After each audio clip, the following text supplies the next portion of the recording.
இன்னைக்கு முடக்கத்தான் தோசைக்கு ஊற வச்சு அரைக்க போகிறேன். அதுக்கு இந்த முடக்கத்தான் பறிச்சிட்டு போவோம். எடுத்துகிட்டு போயிட்டு வீட்டில் போய் ஆஞ்சி சுத்தம் பண்ணிக்குவோம். முடக்கத்தான் தோசைக்கு இந்த இலையை இப்படி ஆஞ்சி எடுத்துக்கணும். இப்படி ஆயணும் பாருங்க, இப்படி ஆஞ்சிக்கணும். இப்படி ஆஞ்சிக்கணும்.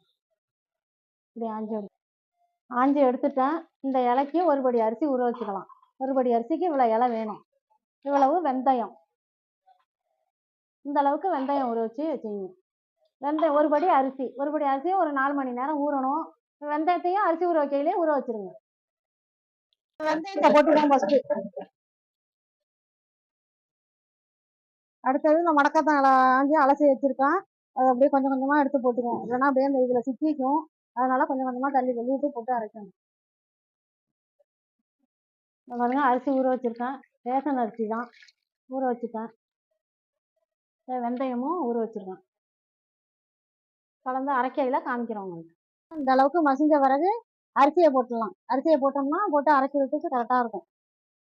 சேர்ந்தே மசிஞ்சிடும்.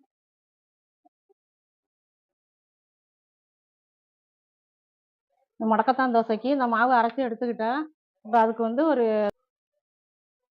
அதுக்குள்ள ஒரு பட்டை மிளகா, சின்ன வெங்காயம், ஒரு பாதி தக்காளி, கொஞ்சம் தேவையான அளவு உப்பு, இதை அரைச்சிட்டு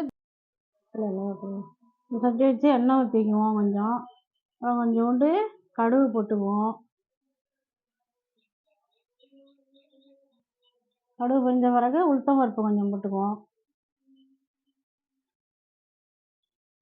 நல்லா சவுண்டு வரட்டும்.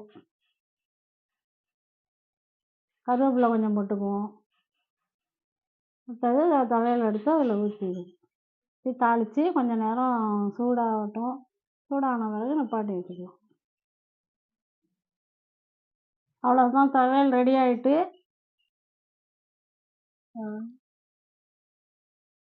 முடக்கத்தான் தோசையும் இந்த துவையலுக்கும் சூப்பராக இருக்கும். நீங்களும் செஞ்சு தின்னு பாருங்கள். செம்ம டேஸ்ட்டாக இருக்கும். இது பிடிச்சிருந்தா ஒரு லைக் போடுங்க, ஒரு சப்ஸ்கிரைப் பண்ணுங்கள். பாய்.